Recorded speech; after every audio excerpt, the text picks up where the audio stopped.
téléspectateurs, bonjour. Bienvenue sur Idylé. Idylé de ce jour reçoit pour vous un fondé d'établissement technique. Chers parents, depuis un bon moment, vous pensez et vous repensez. Vous avez des nuits blanches par rapport à la rentrée scolaire, la reprise des cours, la reprise des classes. Vous vous demandez où inscrit votre enfant. Mesdames et messieurs, il est temps de répondre à cette question. Il est temps de vous donner un tremplin. Pour ce faire, nous recevons pour vous un encadreur, un fondé d'établissement technique. Bonjour monsieur. Bonjour chers journalistes. Les parents voudront bien vous connaître. Merci beaucoup à vous pour cet honneur que vous m'avez rendu ce matin. Ici, je m'appelle Oussou Roméo. Je suis technicien de génie civil et promoteur du collège privé d'enseignement technique. Et je passe par ce canal d'abord pour dire un grand merci, un sincère merci à tous mes professeurs, tous ceux qui se sont battus, pieds et mains, pour que les résultats aux examens de cette année soient un résultat effectif. Et sur ce, je voudrais aussi remercier la direction départementale, le ministère de l'enseignement technique et de la formation professionnelle par rapport à ce travail qui a été battu pour que nous soyons là où nous sommes aujourd'hui. L'enseignement technique, nous pensons vraiment que les parents se posent vraiment une grande question. Que faut-il faire? Surtout leurs enfants qui, à un moment donné, ont obtenu le BEPC et qui désirent aller dans l'enseignement technique. C'est vraiment un problème de souci, mais nous leur promettons que nous avons un collège privé d'enseignement technique qui se situe dans la commune d'Akpro-Misrété, et arrondissement central d'Akpro-Misrété, quartier de ville, Damé-Lokono. Ça se situe vraiment dans la voie en face à la pharmacie Pédétine de Misrété. Merci Fondé, merci beaucoup. Nous allons demander, parce qu'il y a des parents qui ne s'y connaissent pas, qui ne savent rien de l'enseignement. Entre l'enseignement technique et l'enseignement général, lequel vous conseillez réellement aux parents? Chers journalistes, je voudrais vous rassurer par rapport à quelque chose. L'enseignement technique et l'enseignement général, il y a de nettes différences. Et la différence est celle-ci. Celui qui se penche à l'enseignement technique a rapidement des débouchés qui lui permettront de s'en sortir facilement dans la vie sociale. L'enseignement général, n'en parlons pas aussi, c'est pas que c'est mal, parce que nous ne pouvons pas tous aller à l'enseignement technique tout de suite. Le gouvernement actuel est en train de se battre pour que l'enseignement technique puisse prendre de l'envol et que le Bénin dans lequel nous nous retrouvons actuellement soit un Bénin vraiment bien gouverné et un Bénin bien bâti. Et je voudrais d'abord dire aux parents, pour dire l'enseignement technique, c'est la branche, c'est l'option la plus idéale qui permet aux enfants, après l'obtention de leur CEP, CEPE ou le PPC, qui pourront s'en sortir facilement pour que les parents ne se disent pas « j'ai mon enfant qui a eu le BPC, j'ai mon enfant qui a eu le bac, j'ai mon enfant qui a eu la licence, la maîtrise, ainsi de suite, mais qui n'a pas trouvé du boulot. » Mais nous pensons que avec tous les atouts que nous avons, avec l'enseignement technique, il est plus facile à un enfant aujourd'hui d'avoir son job et de commencer par travailler, même si l'État ne l'engage pas. Même si l'État ne l'engage pas. Donc on peut dire déjà que l'enseignement technique est déjà un grand levier pour les enfants, pour l'artisanat, pour la profession au Bénin. Bien sûr, chers journalistes, je voudrais vous rappeler aussi, et nous en avons déjà formé beaucoup qui sont sur le terrain aujourd'hui, qui travaillent, parce que l'État ne peut pas engager tout le monde. Voilà. Dans un pays ou un pays vraiment qui assume un développement durable, nous ne pouvons pas attendre l'État pour pouvoir nous en sortir. Et je promets aussi aux parents que nous sommes un acteur très durable et très pointu dans l'enseignement technique. Et chez nous, quand nous formons, nous suivons de près les enfants, l'orientation surtout après leur obtention de diplôme du CAP, du DTI et du bac F. Alors, je veux que vous nous parliez réellement de votre établissement d'enseignement technique. L'enseignement technique à mon niveau, c'est-à-dire CEPET Ferraris Plus, le collège d'enseignement technique et Ferraris Plus, qui se situe à Mistrité. Aujourd'hui, nous avons présenté pour la première fois cette année nos candidats aux différents examens du CAP. Et en filière électrotechnique, nous avons fait un pourcentage de 100%. En filière de génie civil, nous avons fait un pourcentage de 87,37%. Et en filière OG, nous avons aussi fait un pourcentage de 100%. Et je voudrais aussi rappeler aux parents que l'année suivante, la rentrée prochaine, nous obtenons aussi des autorisations pour d'autres filières, c'est-à-dire l'hôtellerie, la restauration, et la comptabilité, et la G2, c'est-à-dire la G2, la G1 et puis la G3. Nous sommes un établissement qui ne laisse pas passer aux enfants parce que, à voir aujourd'hui, quand vous n'avez pas le dos au mur, vous ne pouvez pas envoyer votre enfant dans l'enseignement technique compte tenu du cours. Mais nous rassurons aujourd'hui les parents pour leur dire, notre formation est une formation déterminée. Notre formation est une formation de débouché qui peut vous permettre d'aller loin et d'acquérir aussi des connaissances et du travail aussi sur le terrain. CEPET Ferraris Plus existe il y a combien de temps? Et nous existons depuis pratiquement 3 ans. Et cette année aussi, nous allons présenter nos premiers candidats au bac et puis au DTI. Au bac et puis au DTI. Et je peux avoir de façon explicite tous les filières que vous aviez?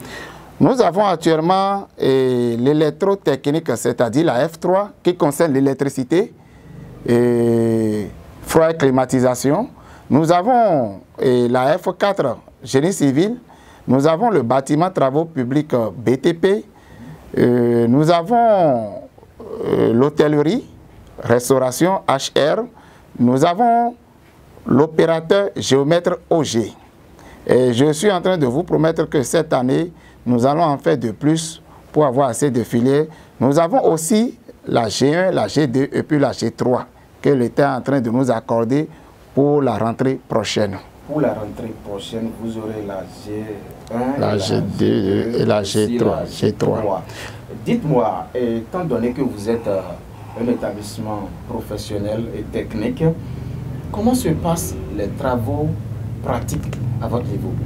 Merci, monsieur le journaliste. Je comprends que vous m'aviez cité BTP et autres là maintenant. Bien sûr. Ces filières-là, c'est purement la pratique. La pratique. Oui. La pratique et puis les stages. Après la pratique, le cours, comment les stages se passent? Comment vous arrivez à organiser ce domaine-là? Ok. Merci, mon cher. Au niveau de la pratique dans notre établissement, je crois que ceux qui ont déjà eu la chance de nous visiter chaque semaine voient comment ça se passe. Et la pratique, c'est à plus de 70%, comme on le dit. La théorie aussi à 30%. Mais je fais de telle enseigne que, dans mon établissement, c'est vrai, le gouvernement a demandé une marge par rapport aux 2 options. La pratique est la meilleure façon de l'enseignement technique. Quand vous formez un enfant, théoriquement, et qui ne maîtrise pas la pratique, je crois qu'il est incapable d'aller sur le terrain. Et je voudrais vous dire, la pratique fait partie des parties sur lesquelles je ne badine pas avec les enfants, parce que tu ne peux pas être un technicien et ne pas maîtriser ce que tu fais. Je vous donne un petit exemple. Nous formons quelqu'un qui est du bâtiment, et il maîtrise peut-être le plan. Arrivé sur un terrain, et le maçon l'appelle pour dire, mais monsieur le technicien, à un niveau donné, nous avons des problèmes.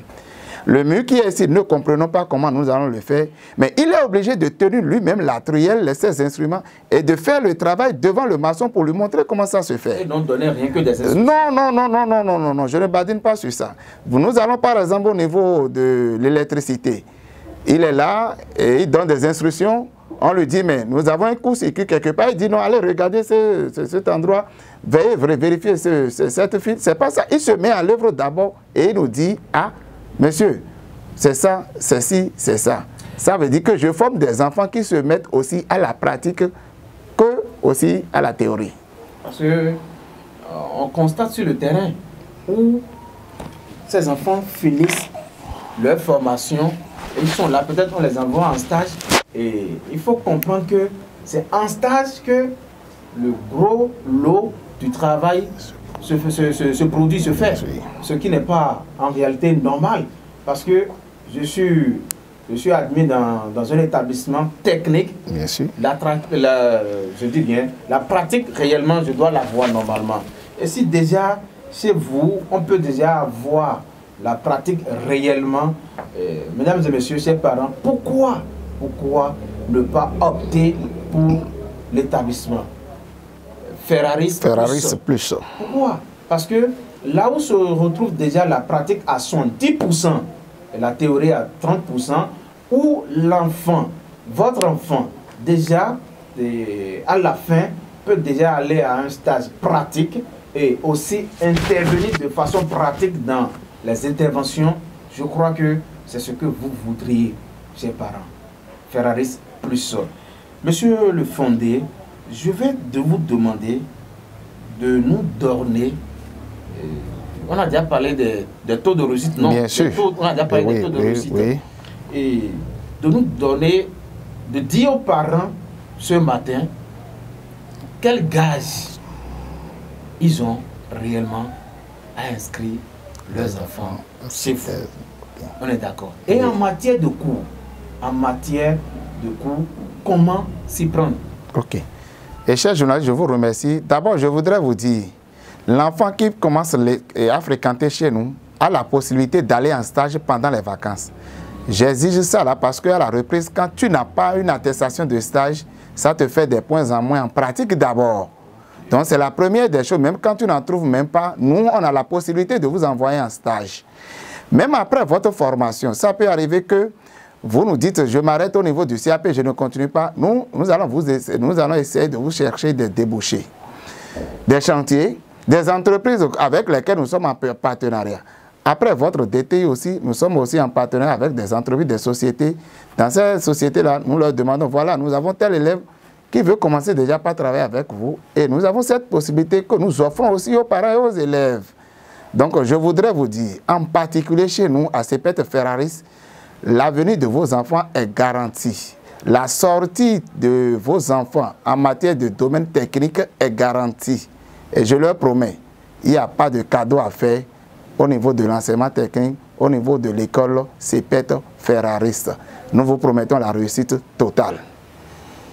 La réussite totale, je vais vous demander, chers parents, de bien vouloir inscrire votre enfant à CEPET Ferraris plus. Vous allez nous laisser votre contact pour que les parents puissent vous appeler. L'indication du centre, une fois encore. Et nous sommes situés à Damelokono, juste après le carrefour Djevali, l'avant en face de la pharmacie Periti de Miserete.